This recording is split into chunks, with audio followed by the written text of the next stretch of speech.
Hello everyone and welcome to the Anime Zelia, and thank you for joining me as we... Hold on. I'm at the Daihatsu Sports Festival right now. Not quite sure how that worked, because from my understanding, this episode aired a long time before today. So, why don't I quickly just run back to my recording area, and then we'll discuss episode 4 of the Railgun T anime series. So, having that twinkle in your eye is considered a good thing normally. However, this episode kind of goes against that because it adds another layer of suspense and excitement to every episode, as you don't really know who is working for Shokoho until it's too late and they finally reveal that. I really did like this because it kind of kept me guessing, kept me thinking. It got my mind thinking and speculating as I was going through the episode. Hold on a minute, does this sound right? Is this logical? Would someone say that if they're in their right frame of mind?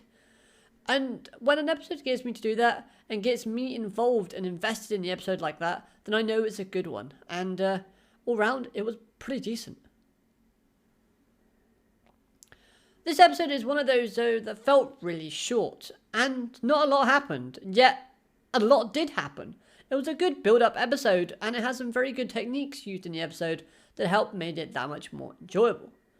As we see, so many people have been manipulated in order to act as Shokoho sees fit, from paramedics to students to even the headmistress of Tokyo Dai. So it's safe to say that Shokoho has firmly cemented herself as this season's antagonist, to the point where, honestly, she seems very overpowered. And all she has to do is just point it and click. And then you're under her control. You never know, you might be under her control right now. Shokoho is the greatest esper alive. There is no evil things going on with her character, and you should all join me and blindly follow her. She is the queen and savior of the series. Maybe subscribe to this channel as well, so Queen Shokoho will praise you greatly. All hail Queen Shokoho. Shokoho. Whoa, did I say something weird? Sorry, I can't remember. Hopefully it was nothing too bad. Anyway, Toma is going to have a field day when he has to come out and help Misaka with her current situation. Not saying he is going to, but if he does end up helping, then sorry Toma, but you're in for a fun time, but also a bad time. As basically everyone who's under Shokoho's control, then Toma would just have to kind of physically touch that person. And basically every female character will break out of Shokoho's mind manipulation ability and just slap him because of misunderstandings and his bad luck. It's an anime trope, isn't it? Whenever a guy touches a female character for a good reason and that female character doesn't understand the reason, then the guy always gets slapped.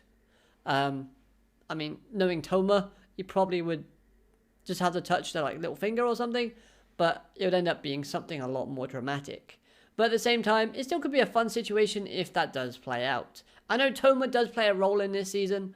I'm just not sure as to what extent he does. I don't know if it's just in the last sort of 12 or 13 episodes, but if he plays a bit more of an earlier role, I wouldn't be, too appalled by the idea. I would quite like it. I like Toma. He's a great character.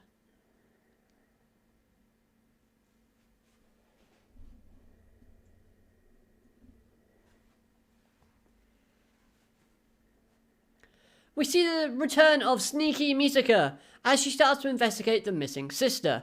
As you know, the other sister that participated in the sports event borrowed Wanai's clothing. And Wanai says to Misaka, hey, I'm not trying to rush you, but when can I have my sports outfit back? And this obviously prompts Misaka into investigating and seeing where that sister went to. And when she finds out what happens, she's not too happy. Seeing the look of rage and anger on Misaka's face at the end of the episode was really well done, as the build up to it was absolutely fantastic. We had this music slowly growing in sort of tempo in the background, as it sounds like it was growing in speed and just getting faster and faster with each passing second, almost like a heartbeat. When you hear someone's heartbeat go boom, boom, boom, boom, boom, boom, boom, boom. Combine that with the scene of Ueharu, Kuroko, and Saturn all having their minds manipulated in order to like forget their involvement with Makoto Misaka.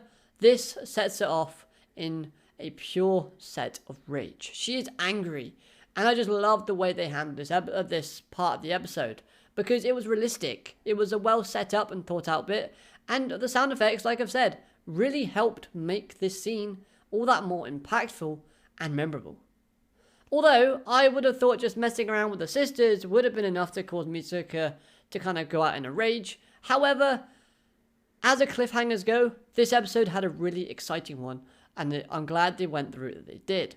Plus, if you were to think about it logically, Misaka didn't really have a lot of time between actually realizing what had happened with the sister and to like the ending of the episode anyway. It all kind of just flowed into one big thing, and I don't mind that too much. I really did enjoy the section of the episode with Saturn and Ueharu. It's a great showcasing of character bonding, and we see some wonderful facial expressions between the two characters as they're just having fun. Ueharu has been this serious character that's slowly becoming more and more kind of, I'm not going to say open, because she's always been like an open character, but her sort of personality is being influenced by Saturn a little bit, and we see that in this episode when she starts digging further for that missing website about shadow metal.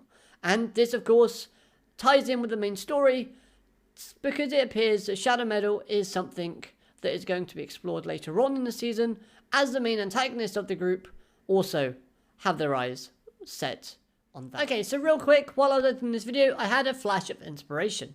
So at this moment in time in this video, I'm talking about the connection between shadow metal, Ueharu, Saturn, and the main antagonists.